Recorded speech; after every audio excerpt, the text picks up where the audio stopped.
too loud.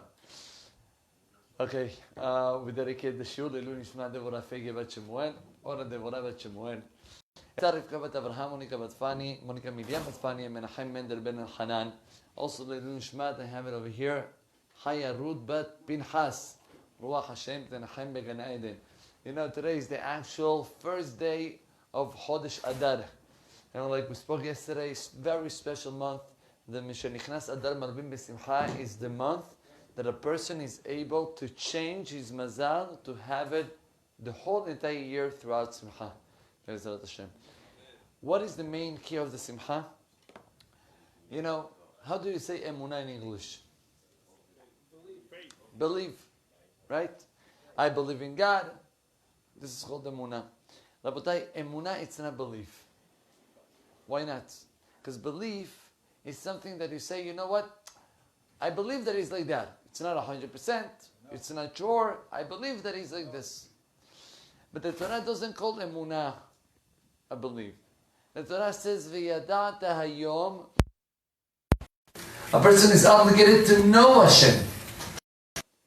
Again, I'm going to give you an example. Let's say right now you're sitting with a friend of yours. Okay? In a room, totally closed room.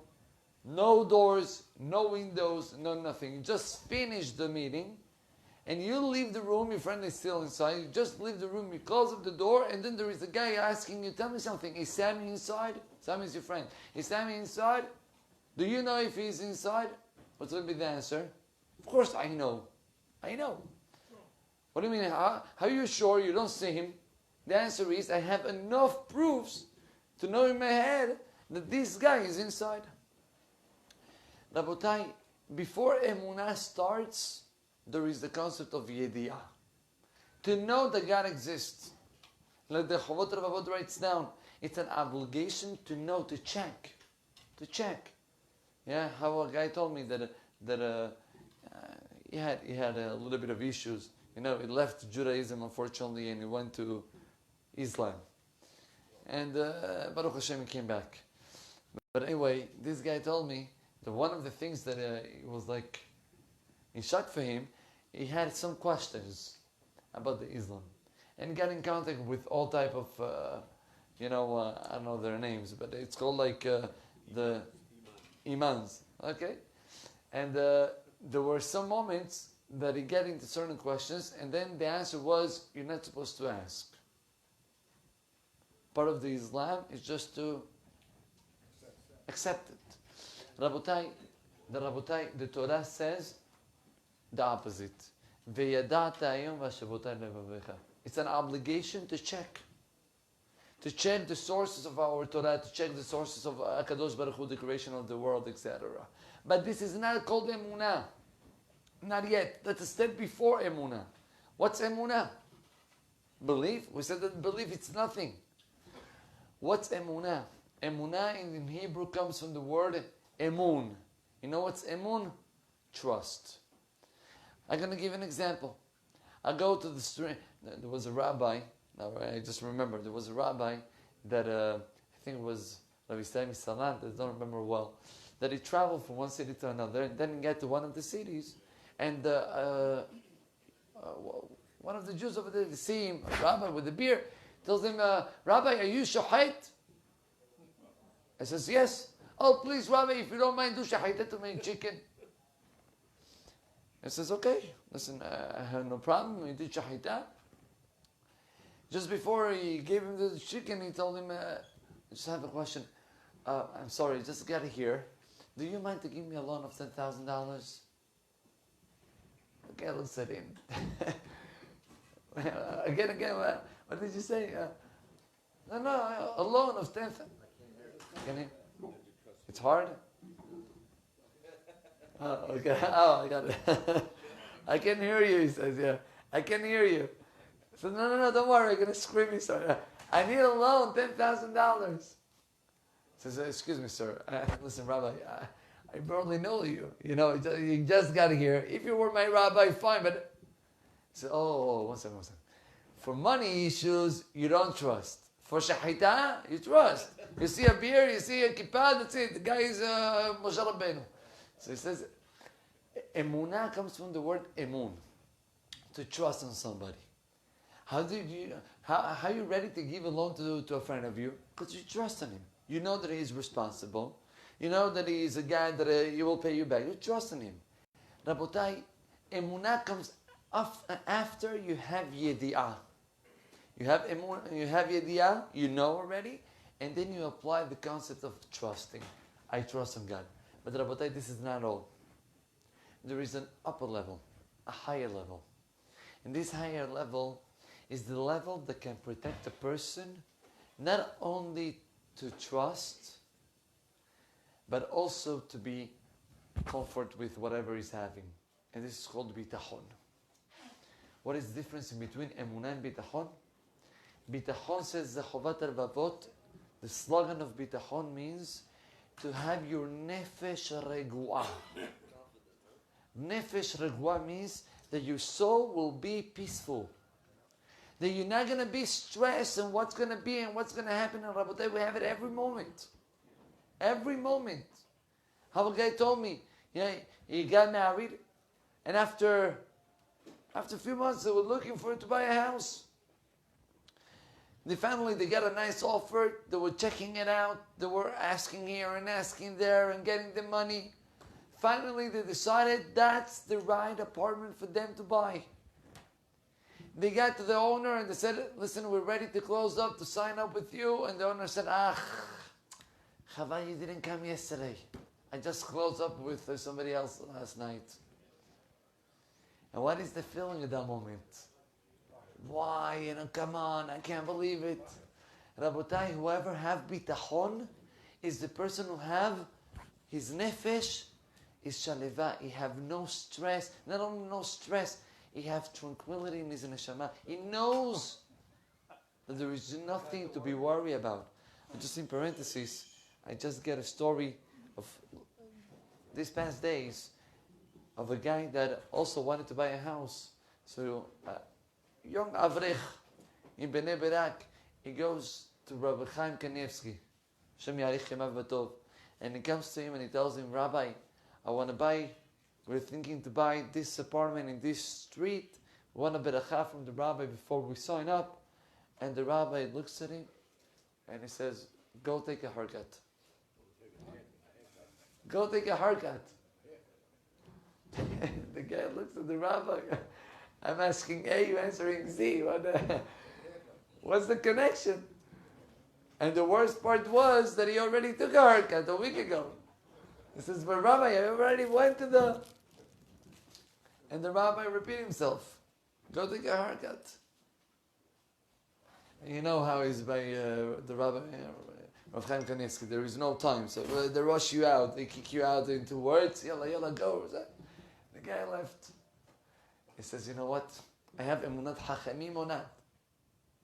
He decided to go to the haircut. To take a haircut. He gets to the barber. The barber sees him.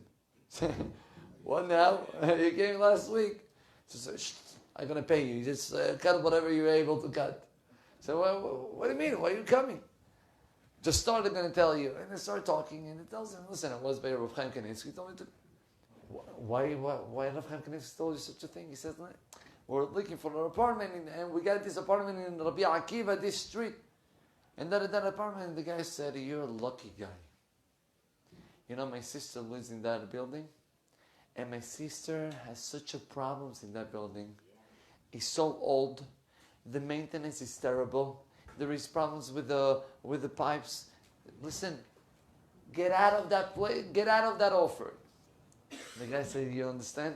Sometimes emunat hachamim, just, But anyway, coming back to the point.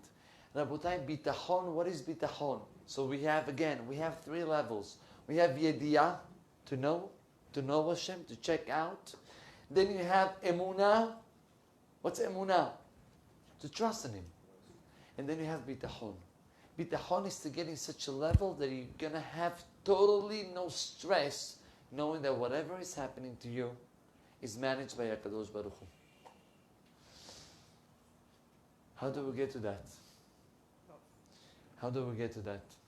Rabotai, I want to tell you something, and I'm sure that each one of you have his own stories that he's seen in a daily basis. You know, Baruch Hashem, we're planning to do this coming up Sunday. I don't know whoever saw it. Planning to do a special event for singles. It's called speed dating. So I got them to do the speed dating in a cruise, in a boat. Very good. So we're working on it. And I was sure, once I come with the idea, I'm going to have packed people around. What happened was that the date that I choose wasn't a good date. Why not? Here in Miami, there are certain things that are coming at the same date. You have weddings. You have all type of events over here and over there. What can I tell you? I was stressed. Listen, so it was one of the days up in the office, and the secretary that is helping me out, we're talking about the list and the people. Baruch Hashem, we have now enough. But I'm saying, a few days ago, and then she was telling me some issues, and then she looks at me and she says, Rabbi, are you stressed? And she just said those words, and I started to think on myself, I am stressed? What I am talking all the time and trying to reinforce, not you, myself. I am stressed, or I am able to understand that whatever is going to happen is going to happen. How many times you can have a full house event, and what came out from it? Nothing. And sometimes you can have, a smaller group or whatever, and it was a beracha on it. I'm stressed, and I'm trying to have bitachon. Bitachon nakadosh baruch Hu, to be relaxed. Just want to finish. I want to tell you something. It's amazing. There was unbelievable. There was a case in Eretz Israel of a man that he had, Baruch Hashem, his son. He got a baby boy. And, all the excitement, he calls up the mohel, and the mohel comes. And to make the long story short, at the Brit Milah, all the people around the mohel says the beracha, the Avi Ben says the beracha, and not to get too many details, the mohel did a terrible damage. Terrible damage. Don't ask me how and why and how come. They rushed the baby to the hospital. Obviously, danger of life, and not only danger of life, this type of things is ruining the life of the baby for all, halas. La alenu. Just to think about it, how the parents were feeling. And the feelings that they had about this mohel. Rabotai, this man, the father, the Avi Ben, was so mad, a few days in the hospital, and he was going back and forth. One of the days, he just entered to the shul, and he goes to his rabbi, and he tells him, Rabbi, I can't hold it anymore. I'm so angry, so mad at this guy. I just want to... The rabbi heard the whole story, and he told him, I want to tell you something.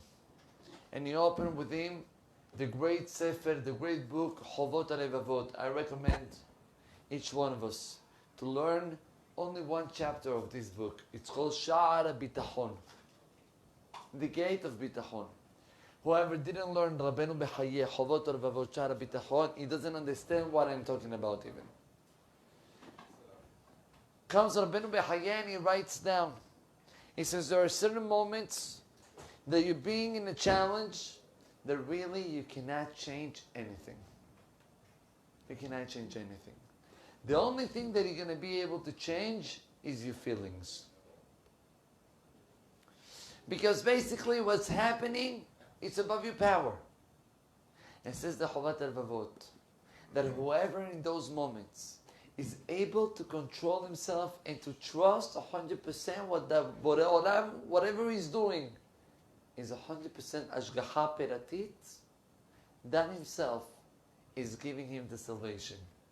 Rabotai, the rabbi is learning this Chovot HaLevavot together with this Jew. And then the Jew looks at the rabbi, and the rabbi tells him, you understand what I'm trying to tell you?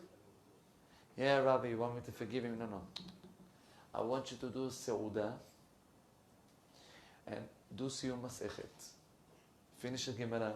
Whatever is short Masechet, Megillah, Ta'anit. Finish up the Gemara. I want you to do Siyum Masechet. You're going to invite people, and you're going to invite the mohel. And I want you to give in the front row, how you go? Row. Yeah? Mizrach it's called. Yeah, where all the rabbis are sitting, you give to the mohel the most important seat of the place.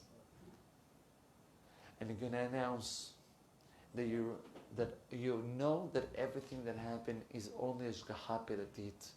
Because if Borei Olam didn't want that to happen, the mohel can be the most ignorant mohel. And nothing wrong is going to happen to your son. But Borei Olam wanted to happen, and with having the best mohel, it can happen. Not him. Rabotai, the guy did it. After the Seudat Odaya, and believe me, it's hard, especially with his wife. She said, "What? You're crazy? We're going to do it." That's what the rabbi said, we're doing it. And they did it. They did another Seudah, and he spoke about the mohel, and he said, "We're mohel 100% for this mohel." The kid was still in the hospital.